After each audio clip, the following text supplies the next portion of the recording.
Hello, welcome back to our channel. In this video, we're going to be talking about Cambridge Advanced Reading and Use of English, Part 8. Part 8 is the multiple matching activity, which means you need to be able to deal with lots of different texts at the same time. We'll help you to master the skills you need for this. At the end of the video, you'll have the chance to do some exam-style Reading Part 8 practice with feedback from me on the correct answers. So stick around for that, it will definitely be worth it. If you've got your exam coming up, or you're just interested in learning more about what it involves, then why don't you subscribe to Home Studies? All right, ready to begin? Let's start off by looking at what you need to do in Advanced Reading Part 8. This part of the reading exam is called the multiple matching. You can be given either one long text that's been divided into different sections, or several different texts. The number of sections or texts varies, but it's often about 5 or 6. So let's say you're given text A, text B, text C, text D and text E. You're also given 10 questions or prompts, such as these example ones here. What you need to do is identify the text or the section that refers to these things. Advanced candidates often say that Part 8 is easier than the other parts of the reading exam. If you agree, you might want to consider changing the order in which you approach the exam tasks so that you definitely have time to pick up your marks here. And, by the way, unlike reading Part 5, 6 and 7, each question is just worth 1 mark here. So there are 10 marks available. Have you ever heard someone say, "I can't see the forest for the trees"? Taken literally, this means that you can't see the forest because the trees are in the way or they're blocking it. We use this idiom in a situation where there are too many details that we can't see or understand the main point of something. So, how is this relevant to reading Part 8? Well, as I've already mentioned, the name of Part 8 is multiple matching, since you need to match 10 prompts to the correct one of several texts. This can be confusing. It's easy to forget what information you're looking for as you read through the different texts. Because of this, it's even more important than usual to highlight the key words in the 10 question prompts, so that you just need to glimpse back at them to remind yourself. Don't forget this important step when you're doing Part 8. Now, let's have a go. Here are 10 questions from a Part 8 exam task, where you're looking at 6 book reviews about Earth exploration. I want you just to read through the 10 questions and underline the key words. Pause the video while you do it, then press play when you're ready to continue. Ready? This is what I underlined. Pause the video and compare. Then press play when you're ready to continue. Did we highlight the same things? Note how I've only highlighted content words, words that convey the meaning of a sentence rather than grammatical words. Do you see how using a minute or two to do this at the beginning of the task makes it so much easier to identify what information it is that you're searching for, without getting lost in this mass of 6 texts? Let's move on now and have a look at how best to approach the task. So, you've read the 10 questions and you've highlighted the key words. Now what? Now you need to go through the texts and identify the sections mentioned in the questions. Let's look at text A. Pause the video while you read through this first book review and see if you can find anything relevant to either questions 1, 2 or 3. Press play when you're ready to continue. Did you find anything relevant to any of these 3 questions? I've highlighted this section in bold where it says I have a few niggles. Do you know the word niggles? A niggle is something that's worrying you or concerning you. The reviewer explains his concern is that the book doesn't discuss plants, fish or invertebrates. So this means that text A is the answer to question 3.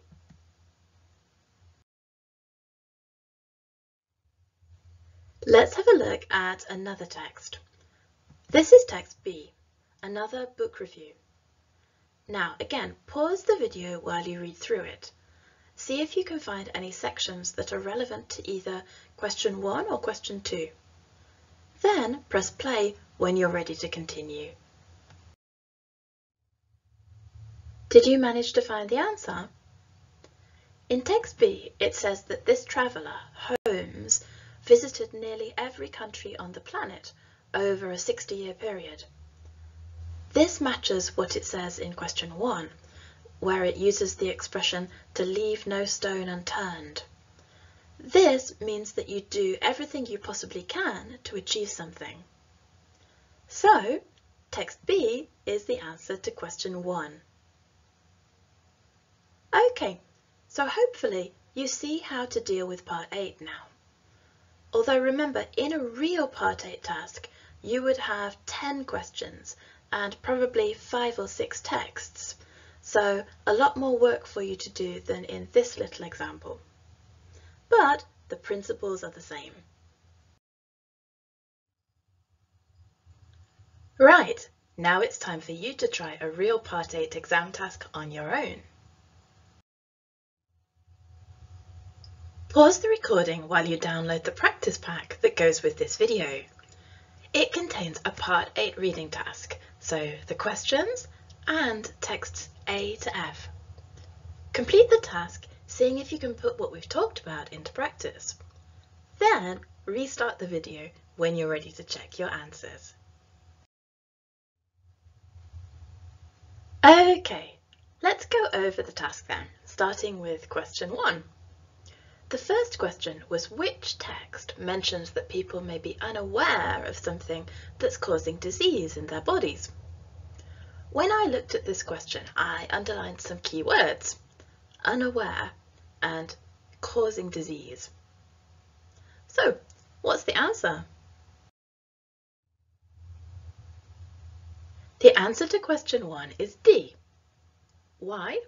Well, the thing that's causing disease is high cholesterol, and the text says that people may not suspect they have it, which is a paraphrase of may be unaware.